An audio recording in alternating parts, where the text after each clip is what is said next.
Ya quedan pocas jornadas para que se acabe la liga y la verdad que más emocionante no puede estar, sobre todo si nos centramos en la pelea por Europa.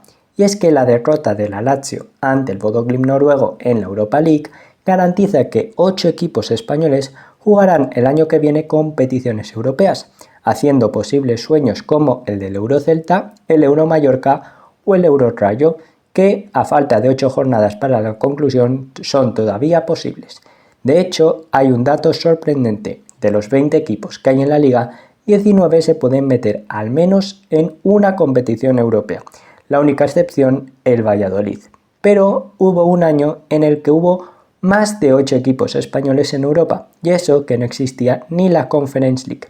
En total hubo 10 equipos en competiciones europeas para la temporada 2000-2001. ¿Queréis saber la historia de estos 10 equipos, su trayectoria ese año y cómo llegaron a Europa? Pues no os perdáis este vídeo. Antes de ir a la 2000-2001 nos tenemos que basar en la clasificación de la 1999-2000 y aquí la tenéis en pantalla, eso sí tapada para no haceros spoiler. Vamos a ir de arriba a abajo y empezamos con un líder nada habitual, el Deportivo de La Coruña. El conjunto coruñés ganó la única liga de su historia y la única también de la comunidad autónoma gallega. Aquel Superdeport tenía a grandes jugadores en su plantilla: Macay, Fran, Donato, Manuel Pablo o Scaloni. El Depor jugaría por primera vez la Champions y no lo haría nada mal, pasando primero a la segunda liguilla de la Champions por delante de clubes como Panathinaikos, Hamburgo o la Juve. En la segunda liguilla también ganó a clubes como el Galatasaray, el Milan y el Paris Saint-Germain, pero en cuartos no pudieron contra el Leeds, la sorpresa de aquel año, que tras una goleada 3-0 en Inglaterra sentenciaron una eliminatoria que el Depor no pudo igualar en Riazor.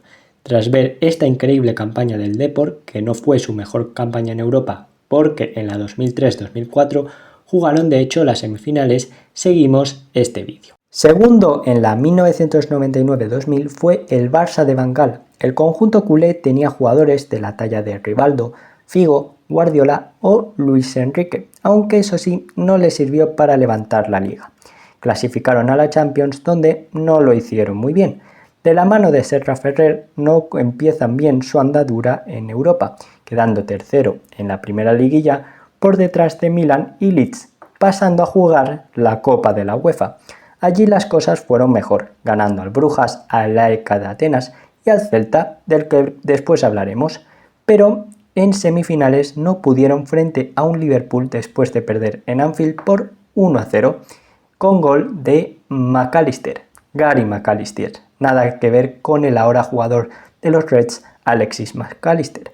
El Liverpool evitó una final española ante un rival del que luego, al igual que el Celta, os hablaré más adelante. En tercera posición tenemos al Valencia Club de Fútbol, el equipo que mejor rindió en Europa de todos los que nombraremos. Dirigidos por Héctor Cúper, el Valencia jugó una Champions donde su primera fase no era muy complicada, con rivales como Olympique Lyon u Olympiacos. En la segunda ya se encontraron rivales como el Manchester United, finalista 2 años antes de la Champions, o el Panathinaikos, a los que volvió a superar para ser líder en su grupo. El Valencia, que contaba con jugadores como Cañizares, Aimar, Vicente o Mendieta, superó en cuartos a un rival que está de moda en Europa, el Arsenal, y en semifinales superó a la revelación de aquella Champions, el Leeds, por un global de 3-0 con goleada en Mestalla. La final fue ante el Bayern de Múnich y era la segunda final consecutiva del conjunto che, pero la tanda de penaltis decantó un partido que quedó 1-1. El fallo de Pellegrino decantó la última final de la Champions que jugó el Valencia. Cuarto no fue ni el Madrid ni el Atlético, sino el Zaragoza. En la 1999-2000 estaban dirigidos por Chechu Rojo, y a priori gracias a las actuaciones de Radimov, Acuña o Milosevic, los maños jugarían Champions. Pero es que el quinto, el Real Madrid, ganó la Champions en la 1999-2000. Entonces, solo 3, además del Madrid, podían ir a la Champions, por lo que el Zaragoza, al ser cuarto, fue el sacrificado y tuvo que jugar la UEFA. El Zaragoza de Luis Costa, que sustituyó a Chechu, no duró mucho en Europa. Se eliminó en primera ronda ante el Cracovia en penaltis, poniendo fin al sueño europeo de uno de los mejores Zaragozas de siempre, un equipo que ahora lucha por mantenerse en la 2024-2025 en segunda división. ¿Cómo cambian los tiempos? Quinto fue, como os he dicho antes, el Real Madrid. En cualquier temporada el Madrid iría a la Copa de la UEFA, pero la Champions siempre es el comodín del conjunto blanco, que ese año consiguió su octava Copa de Europa gracias sobre todo a Raúl. De cara a la 2000-2001, Vicente del Bosque seguiría siendo el entrenador y la verdad que no hizo una mala Champions. De la mano de jugadores como Roberto Carlos, Guti, Figo, recién fichado el Barça por cierto, Raúl o Morientes, pasaron sin problemas la primera y segunda liguilla de la Champions ante rivales como Leverkusen o Sporting de Lisboa en la primera ronda o Leeds y Lazio en la segunda. En cuartos parecía todo de cara cuando salió la bola del Galatasaray, pero un 3-0 en Estambul hizo inservible el resultado favorable en el Bernabéu, poniendo fin al sueño de la novena que ganarían la temporada siguiente. Esta fue la última temporada donde el Real Madrid no acabó entre los 4 mejores. Sexto fue un equipo que hoy sufre por mantener la categoría, el Deportivo Alavés, y la verdad que este equipo merece casi un episodio en especial por lo que hicieron en Europa ese año. En la 2000-2001, de la mano de Mané y jugadores como Herrera, Contra, Cruyff o Javi Moreno, hicieron historia en la Copa de la UEFA, donde fueron superando rondas ante rivales de nivel como el Rosenborg, el Inter, al que ganaron en el Giuseppe Meazza, el Rayo Vallecano o el Kaiserslautern, hasta plantarse en la final. Fue espectacular ese partido, un 5-4 que entra en los libros de historia, que realmente me daría un vídeo entero solo hablando de aquel partido.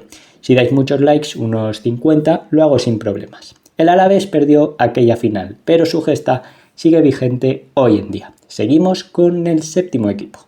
El séptimo también fue a Europa, de una forma particular. Ese era el Celta de Vigo, que jugaba la Intertoto, un torneo veraniego que daba invitaciones a equipos que no iban directamente a Europa y dio una al conjunto gallego. Los 3 mejores de aquella competición sí recibían un billete a la Copa de la UEFA.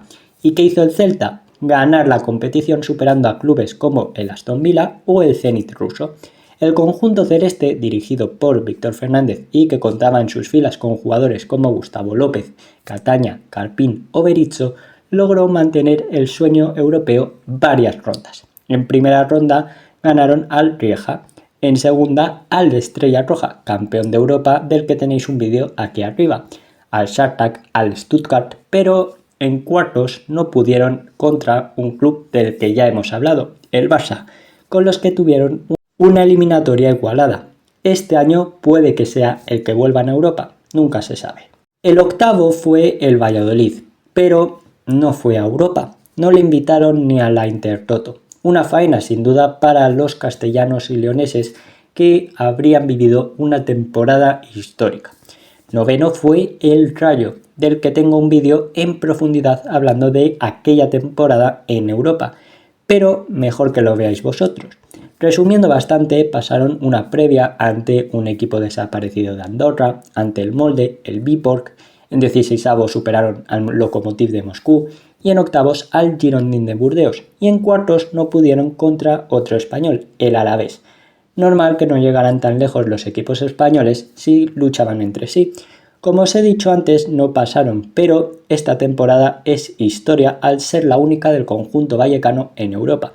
Y os repito, si queréis saber más sobre cómo entraron a Europa, os dejo aquí el vídeo donde lo explico todo detalladamente. Décimo fue el Mallorca, que solo jugó el torneo veraniego de la Intertoto, de la mano de Luis Aragonés y con jugadores como Leo Franco, Miguel Ángel Nadal, tío de Rafa y Eto'o, jugaron esta competición. El Mallorca no duró mucho, perdiendo en segunda ronda ante el Ceahlul Piatra, que hoy juega en la tercera división rumana. Eso sí, el año siguiente el Mallorca jugó la Champions, debutando ante el Arsenal en St. Mox. Y el último equipo de esta larga lista es el Español, 14º a 5 puntos del descenso. ¿Y cómo clasificó a Europa? Ganando la Copa del Rey ese mismo año ante el Atlético de Madrid 2-1 en Mestalla, por lo que obtuvieron billete a la Copa de la UEFA. El equipo dirigido por Paco Flores tenía en sus filas a grandes jugadores como Pochettino, Sergio o Tamudo. Empezaron en segunda ronda donde eliminaron al Olimpia Ljubljana y en la siguiente ronda ganaron al Glazer austriaco, pero en 16avos no pudieron ante un equipo que pocos años después ganaría la Champions, el Porto. Y con esto acabamos el vídeo de hoy. Ya sé que he nombrado a muchos equipos, pero no a clubes históricos como el Atlético de Madrid, el Sevilla o el Betis. Eso os lo dejo a vosotros. Si hay muchas suscripciones y likes, hablo de cómo fue la temporada de estos equipos en un vídeo especial.